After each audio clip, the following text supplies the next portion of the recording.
Chers frères et chers sœurs, je suis Jacques Serelé, leadership consultant et président de Vision Lointaine. Aujourd'hui, nous aimerons parler sur le thème de l'entrepreneuriat et le leadership. Et je vais partir d'un constat.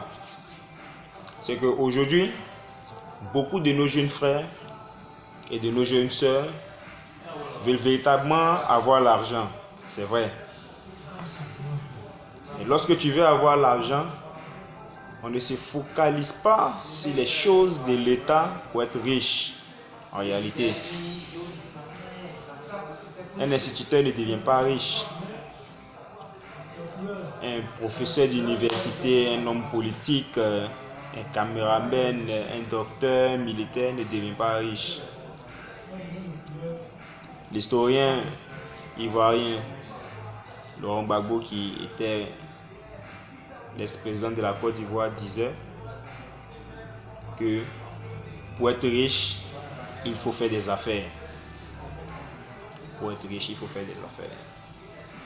Et lorsque j'ai regardé cela, ça m'a permis de pouvoir penser un tout petit peu, de savoir si je veux être riche, c'est que je dois faire des affaires. Mais la question qui se pose est que véritablement beaucoup de jeunes se lancent dans des activités, dans leur propre entreprise, mais n'arrivent pas véritablement à confiler et à consolider tout ce qui rentre dans cette histoire d'entrepreneuriat. Et ils s'en rendent compte que au bout de 2, 3 mois, 4 mois, 5 mois d'activité, ils sont gagnés par le découragement et ils abandonnent vite. Vous allez prendre aujourd'hui, je vais vous raconter un peu l'histoire de l'homme le plus riche de la Chine, le propriétaire de Alibaba, site de commerce en ligne. Il disait à ses employés avec qui il avait commencé cette boîte Alibaba, il disait que lorsqu'il voyait son entreprise, il ne la voyait pas dans 1 an, dans 2 ans, dans 3 ans. Il la voyait dans 10 ans après. C'est-à-dire 5 ans de souffrance. Et après la 10e année, il verra maintenant tous ces projets qu'il a consolidés, mis en place, se réaliser. Est-ce qu'on voit un peu? Regardez un peu. Il conçoit, il analyse les contours, les moyens qu'il va mettre à disposition, le temps de travail, la patience surtout qu'il a lié, de pouvoir dire si je crée mon entreprise aujourd'hui, 10 ans après, vous allez véritablement arriver à l'objectif. Je parlais comme ça avec un grand frère du quartier qui me disait, lorsqu'on crée une entreprise, tu feras 3 ans, 3 années pour pouvoir maîtriser tous les contours qui rentrent dans une société. 3 années. C'est-à-dire qu'au bout de ces 3 années, qu'on appelle la phase de lancement, tu seras soit gagné par l'encouragement, soit par le désespoir, et tu vas finir par tout perdre. C'est pendant cette phase de lancement que tu seras gagné par le désespoir, les critiques, et tu verras ton argent en train de baisser sans toutefois être fructifié. Et ça ne va pas te permettre à être véritablement assis. Tu te dis, et ce sont des gens de pensées qui vont commencer à migrer dans ton esprit, que je dépense, mais je ne vois pas de fruits. En réalité, lorsque nous voulons créer notre entreprise, nous sommes trop figés sur le gain. Un penseur dit, lorsqu'on crée une entreprise afin de pouvoir être riche, on perd. Mais lorsqu'on crée une entreprise dans le besoin de pouvoir aider les autres, on gagne davantage. Parce que celui qui conçoit une entreprise, la conçoit dans le but, premièrement, de pouvoir être autonome, de ne pas vouloir travailler pour quelqu'un, et 2, de pouvoir aider une tierce de la population à pouvoir avoir du travail. Mais regardez un peu les concessionnaires d'Alibaba. Il disait à ses employés que lorsqu'ils allaient commencer, les heures de travail, les 7 heures, les 8 heures, les 10 heures, n'allaient pas être, mais plutôt vous allez voir les 17 heures, les 18 heures de travail sans relâche. Je le mentionne, sans relâche. Est-ce que c'est important? Oui, c'est très important. Parce que lorsque tu as une vision claire de ton futur, tu sais comment marcher aujourd'hui. Est-ce que vous le comprenez? Donc tu es jeune et tu veux entreprendre. Est-ce que tu as une vision de ton entreprise? Parce que regardez même quelqu'un qui veut arriver même à l'aboutissement dans la construction d'une maison, il ne se lève pas pour pouvoir construire la maison, n'est-ce pas? Il imagine premièrement dans sa tête comment est-ce que la maison sera. Ensuite, qu'est-ce qu'il fait?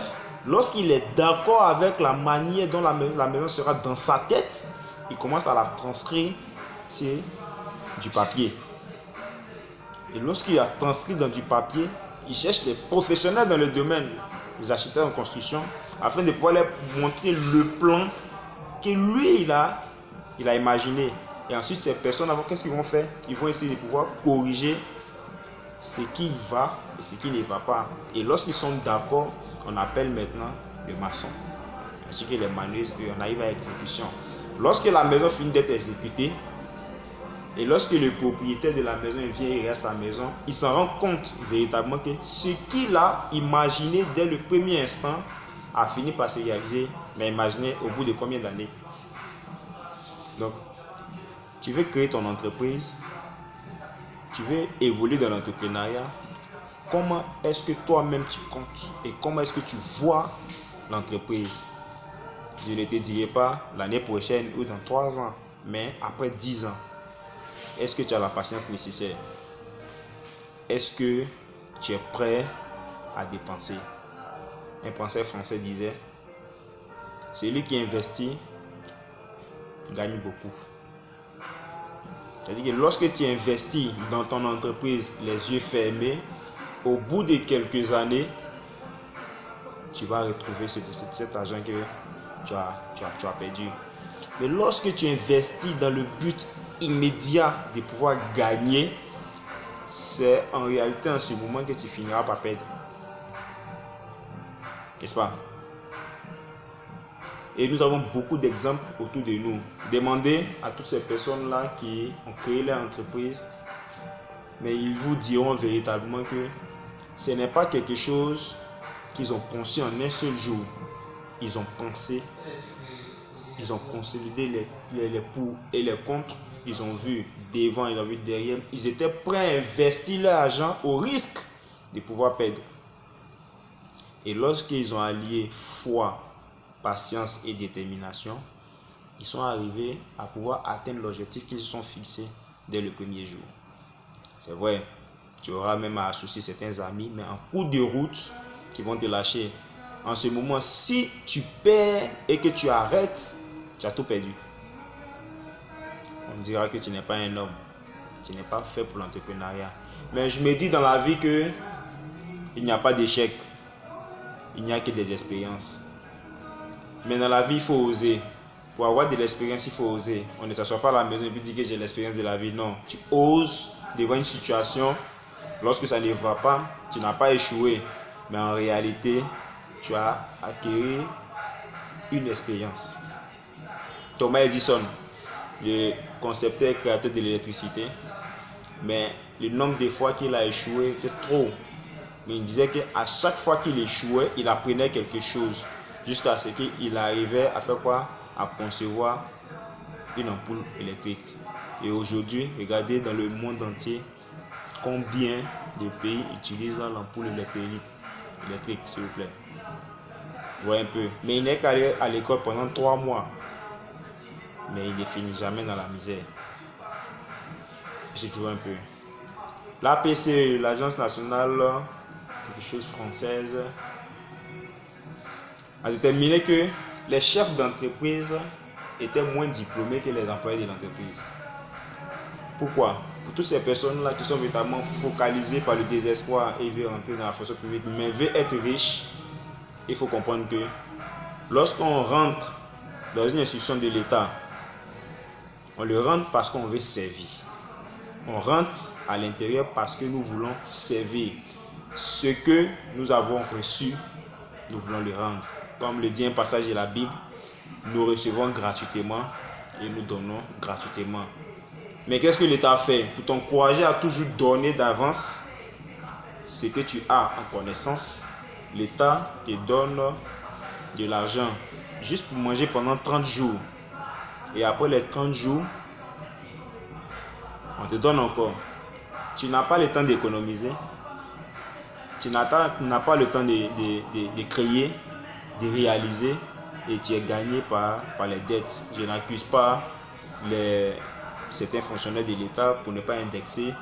Mais je dis véritablement que ce sont des corps de métier dans lesquels la richesse n'intervient pas. Tu veux être riche, fais des affaires. Mais avant de pouvoir faire des affaires et de pouvoir concevoir ta propre entreprise, commence à imaginer dès maintenant, dès aujourd'hui, ce que tu vois de ton entreprise. Comment est-ce que tu aimerais voir ton entreprise dans 10 ans, dans 20 ans, pas dans 3 ans? Parce qu'il y a la phase de lancement, 3 ans. Après la phase de lancement, il y a la phase de croissance avant d'atteindre l'apothéose. Et l'apothéose peut intervenir après 10 ans, après 20 ans. Et tu dois confiler toutes tes stratégies afin de pouvoir mener bien. Parce qu'il faut te dire que lorsque tu viens dans le marché de l'entrepreneuriat, tu viens en concurrence. Et les autres entreprises qui sont là, déjà présentes, ils veulent t'empêcher véritablement aussi de pouvoir les concurrencer dans le futur. Donc, ils jugent et jaugent afin de pouvoir toujours te mettre les bâtons dans les roues. Je prends l'exemple de tout banal. Nous savons comment des fois Move Côte d'Ivoire, c'était vraiment difficile pour Move Côte d'Ivoire. Mais lorsqu'ils sont venus, ils ont regardé les positionnements d'Orange et de MTN. Et ensuite, qu'est-ce qu'ils ont fait? Ils ont fait une politique marketing de telle sorte qu'ils peuvent arracher d'un seul coup les clients d'Orange et de MTN. Qu'est-ce qu'ils font? Ils diminuent le prix de la carte de recharge à 500 francs. Du coup, la population se dirige maintenant vers le moins cher. Très important. Et qu'est-ce que ça fait? Move et, pardon s'il vous plaît, MTN et Orange, ne voulant pas perdre leurs clients, qu'est-ce qu'ils font? Ils redescendent de la carte de recharge minimum qui était de 1000 francs et redescendent à 500 francs. Et du coup, Move se positionne. Avant, on payait les 4 SIM 25 000 francs, 30 000 francs pour ceux qui connaissent. Mais lorsque Move vient, il commence à faire 1000 francs jusqu'à même 200. Du coup, on redescend. Et lorsque ça permet, ça permet à Move de pouvoir véritablement se positionner sur le plan international, sur le plan national plutôt, avec les différents réseaux sociaux, les différents réseaux de communication qui sont là. Et ça a permis aujourd'hui de pouvoir tenir bon jusqu'à aujourd'hui. Chers jeunes, je suis véritablement très heureux de savoir que beaucoup d'entre vous aspirent à la véritable indépendance. L'indépendance qui permet de pouvoir subvenir à ses propres besoins, aux besoins de la famille, et afin de pouvoir aider les autres. Mais avant de pouvoir le faire, il faut avoir ce qu'on appelle le courage dans le pouvoir de décision. Lorsque tu décides toi-même, personne ne doit être sur ton chemin. Personne ne doit véritablement t'arrêter. Quelles que soient les embûches qui seront devant toi, il faut avoir le courage de pouvoir aller de l'avant. Beaucoup de personnes se laissent trop gagner par le découragement. La vie sur terre n'a jamais été facile. Mais toutefois que tu avances dans cette vie et que tu vois comment est-ce que ta vie sera, tu comprendras que rien sur terre n'est facile. Tous ces grands hommes dans le monde, toutes ces personnes qui sont riches aujourd'hui dans le monde ont commencé comme ça. Mais ils ont eu le courage et ils sont arrivés là où ils sont aujourd'hui. Et j'aimerais que tu puisses véritablement les regarder parce que beaucoup de jeunes n'ont pas de modèle. Et nous devons avoir des modèles. Lorsque nous avons un modèle, nous regardons sa manière de procéder et nous l'adaptons. Je ne dis pas que nous faisons comme lui, mais nous l'adaptons aux réalités que nous vivons. Nous l'adaptons au projet que nous avons et nous allions foi, patience et détermination dans le travail. Ça finira toujours par payer. Je suis très heureux de pouvoir vous laisser avec ces petits mots La semaine prochaine, on parlera d'un autre sujet qui est véritablement de la vie conjugale. Mais entre autres, je vous donne l'occasion de pouvoir vous abonner sur ma page Kambo Serele Vision Lointaine et de pouvoir aussi liker et partager la vidéo afin de pouvoir aider d'autres personnes à comprendre l'objectif de l'entrepreneuriat. N'est-ce pas? Mon numéro de téléphone est le 59 35 04 05 pour toutes les personnes qui veulent rentrer en contact avec moi afin de pouvoir échanger de façon pratique sur comment est-ce que nous voulons être véritablement indépendants.